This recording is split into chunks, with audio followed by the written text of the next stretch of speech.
ਅਗਲੀ ਖਬਰ ਵੱਲ ਚੱਲੀਏ। ਕੈਲੀਫੋਰਨੀਆ ਦੇ ਵਿੱਚ ਜਿਹੜੀ ਦੀਵਾਲੀ ਆ ਉਹ ਹੁਣ ਛੁੱਟੀ ਹੋਊਗੀ। ਜੀ। ਤੇ ਆਲਰੇਡੀ 11 ਸਟੇਟ ਹੌਲੀਡੇਜ਼ ਕੈਲੀਫੋਰਨੀਆ ਦੇ ਵਿੱਚ ਹੈਗੀਆਂ, ਜਿਨ੍ਹਾਂ ਦੇ ਵਿੱਚ Martin Luther King Junior, Cesar Chavez Day, Labour Day, Veterans Day ਕਰਕੇ ਜਾਣੇ ਜਾਂਦੇ ਹੈਗੇ ਆ। ਪਿਛਲੇ ਹਫ਼ਤੇ ਅਸੈਂਬਲੀ ਬਿੱਲ 268 ਜੀ। ਇਹ ਪਾਸ ਹੋ ਗਿਆ, ਜਿਹੜਾ ਦੀਵਾਲੀ ਦੇ ਸੰਬੰਧ ਦੇ ਵਿੱਚ ਆ ਜਾਂ ਦੀਪਾਵਲੀ ਆ, ਜਿਹੜਾ ਹਿੰਦੂ ਫੈਸਟੀਵਲ ਆਫ ਲਾਈਟਸ ਹੈਗਾ ਆ। ਅਸੈਂਬਲੀ ਬੋਰਡ ਦੇ ਅਸੈਂਬਲੀ ਬਿੱਲ ਦੇ ਮੁਤਾਬਕ ਕਮਿਊਨਿਟੀ ਕਾਲਜਸ ਤੇ ਪਬਲਿਕ ਸਕੂਲਸ ਬੰਦ ਰਹਿਣਗੇ ਦੀਵਾਲੀ ਵਾਲੇ ਦਿਨ। ਇਹ ਆਲਰੇਡੀ ਅਸੈਂਬਲੀ ਚੋਂ ਵੀ ਪਾਸ ਹੋ ਚੁੱਕਾ ਆ ਤੇ ਸੈਨੇਟ ਚੋਂ ਵੀ ਪਾਸ ਹੋ ਚੁੱਕਾ ਹੈ। ਹੁਣ ਇਸ ਵੇਲੇ ਗਵਰਨਰ ਦੇ ਡੈਸਕ ਤੇ ਆ।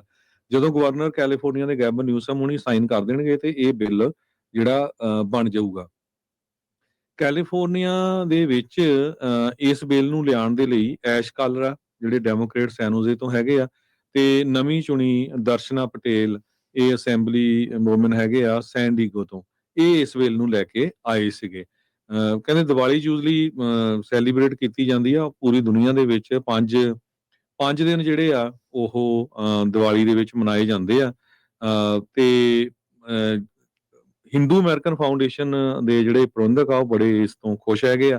ਕਹਿੰਦੇ ਵੀ ਜਿਹੜੇ ਪਾਰਟਿਸਪੈਂਟਸ ਹੁੰਦੇ ਆ ਦੀਵਾਲੀ ਦੇ ਵਿੱਚ, ਉਸ ਟਾਈਮ ਦੇ ਉੱਤੇ ਜਿਹੜਾ ਰੱਬ ਆ ਉਹ ਤੁਹਾਡੇ ਘਰਾਂ ਦੇ ਵਿੱਚ ਆਉਂਦਾ ਆ, ਜਿੱਥੇ ਲਾਈਟਾਂ ਜਗਾਈਆਂ ਹੁੰਦੀਆਂ। ਲਾਸ ਐਂਜਲਸ ਟਾਈਮ ਜੋ ਹੈ ਰਿਪੋਰਟ ਕਰ ਰਿਹਾ ਇਸ ਸਾਲ ਦੀਵਾਲੀ ਕਹਿੰਦੇ 20 ਅਕਤੂਬਰ ਨੂੰ ਆ। South Asian network of southern California ਇਹ ਕਹਿ ਰਹੇ ਆ ਵੀ ਜਿਹੜਾ ਦੀਵਾਲੀ ਦੀ ਛੁੱਟੀ ਕੈਲੀਫੋਰਨੀਆ ਦੇ ਵਿੱਚ ਹੁਣ ਤੀਜੀ ਸਟੇਟ ਅਮਰੀਕਾ 'ਚ ਬਣ ਜਾਊਗੀ। ਇਸ ਤੋਂ ਪਹਿਲਾਂ ਪੈਂਸਲਵੇਨੀਆ ਦੇ ਵਿੱਚ ਵੀ ਹੈਗੀ ਆ, ਤੇ ਕਨੈਟੀਕਟ ਦੇ ਵਿੱਚ ਵੀ ਜਿਹੜੀ ਦੀਵਾਲੀ ਦੀ ਛੁੱਟੀ ਹੈਗੀ ਆ। ਸੋ ਤੀਜੀ ਸਟੇਟ ਜੋ ਆ ਉਹ ਕੈਲੀਫੋਰਨੀਆ ਬਣ ਜਾ ਰਹੀ ਆ, ਜਿੱਥੇ ਦੀਵਾਲੀ ਦੀ ਛੁੱਟੀ ਹੋਊਗੀ।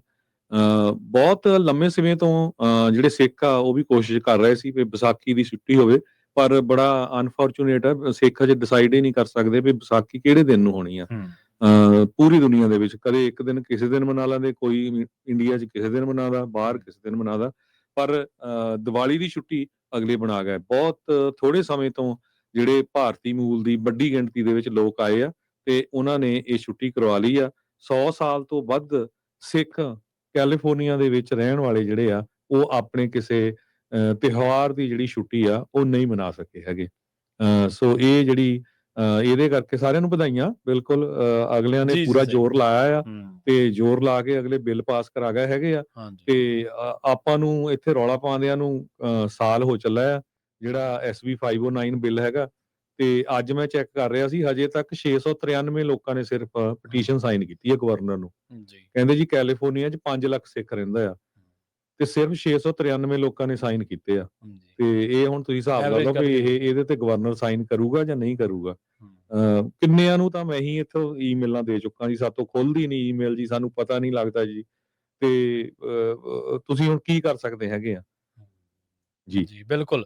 ਸੋ ਦੇਖੋ ਇਹ ਤਾਂ ਚਲੋ ਜਿਨ੍ਹਾਂ ਨੇ ਇਹ ਹਮਲਾ ਮਾਰਿਆ, ਚਲੋ ਤਿਉਹਾਰ ਤਾਂ ਸਾਰਿਆਂ ਦੇ ਸਾਂਝੇ ਨੇ, ਆਪਾਂ ਤਾਂ ਵੈਸੇ ਵੀ ਕਿਸੇ ਤਿਉਹਾਰ ਦਾ ਵਿਰੋਧ ਨਹੀਂ ਕਰਦੇ, ਚੰਗੀ ਗੱਲ ਹੈ। ਹਿੰਦੂ ਭਾਵਨਾਵਾਂ ਨੂੰ ਇਹ ਪ੍ਰੈਜੈਂਟ ਕਰਦਾ ਦੀਵਾਲੀ, ਤੇ ਚਲੋ ਉਹਨਾਂ ਨੂੰ ਮੁਬਾਰਕਬਾਦ।